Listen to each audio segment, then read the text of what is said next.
Assalamualaikum warahmatullahi wabarakatuh. Apa kabar semuanya? Sehat? Alhamdulillah. Saya Yoga Nuari selaku tutor Bahasa Indonesia di PKBM Bina Pandu Mandiri. Tentunya rekan semua pernah membaca buku mungkin ya, mau buku cerita, mau buku pelajaran, atau mungkin buku umum ya. Nah, kita akan membahas tentang itu ya, itu kita akan membahas mengenai menilai isi buku fiksi dan non-fiksi. Apa dan bagaimana? Simak selengkapnya. Ya, buku fiksi dan non-fiksi itu berbeda ya. Buku fiksi adalah buku yang berisi cerita atau bersifat imajinatif. Ya, itu fiksi. Jangan sampai tertukar ya, buku fiksi dan buku non-fiksi. Ya, fiksi itu buku cerita, imajinatif. Ya, buku fiksi ini tidak membutuhkan pengamatan ya dari sesuatu hal ya dalam proses pembuatannya. Sedangkan buku non-fiksi adalah buku yang berisi kejadian sebenarnya. Ya.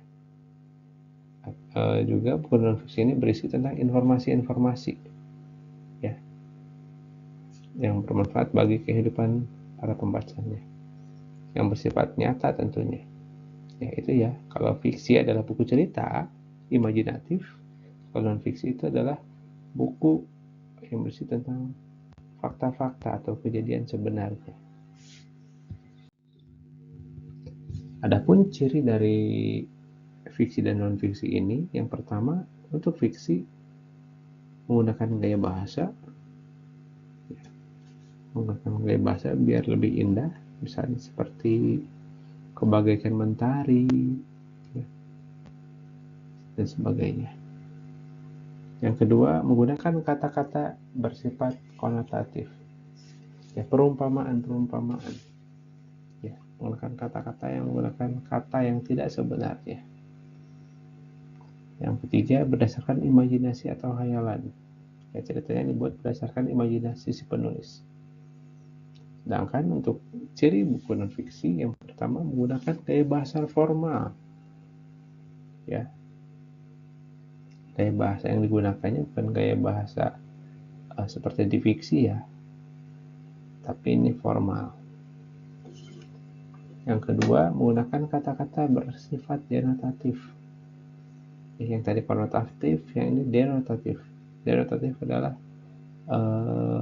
makna yang sebenarnya ya. Kalau yang tadi mungkin bagaikan rembulan, kalau denotatif ya cukup menyebut kamu cantik ya, sesuai dengan kenyataan.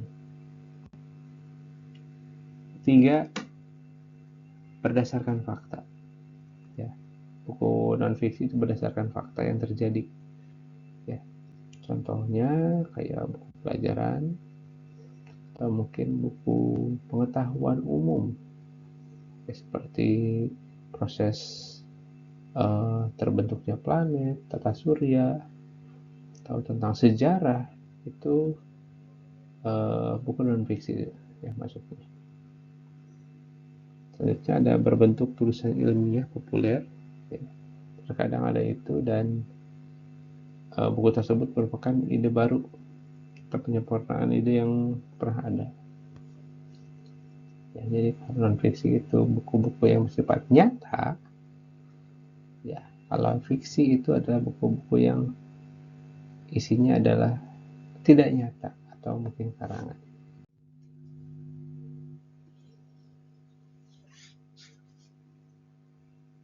Jenis buku fiksi dan non-fiksi. Untuk fiksi sendiri, jenis-jenisnya ada buku novel, kumpulan cerpen, dan drama.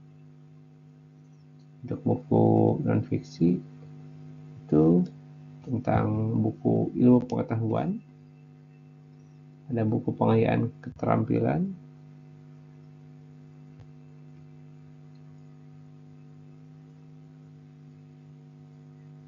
dan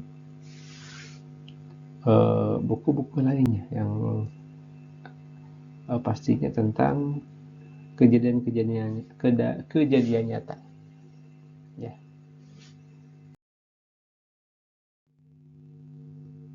Ada unsur-unsur dalam buku non-fiksi.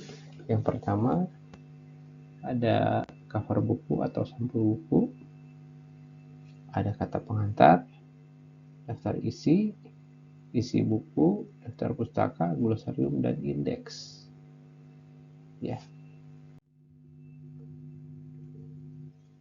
Unsur-unsur buku fiksi, ada unsur intrinsik, ada unsur ekstrinsik ya. Tema untuk fiksi ya. Unsur intrinsik buku fiksi yang pertama adalah tema, lalu amanat, tokoh atau penokohan, sudut pandang, dan latar. Ekstrinsik yang pertama bahasa, latar belakang, dan nilai-nilai dalam karya sastra. Jadi cukup berbeda bukan ya? Penilaian dalam buku fiksi yang pertama biasanya tentang tinjauan amanat, tinjauan nilai, dan terakhir adalah komentar.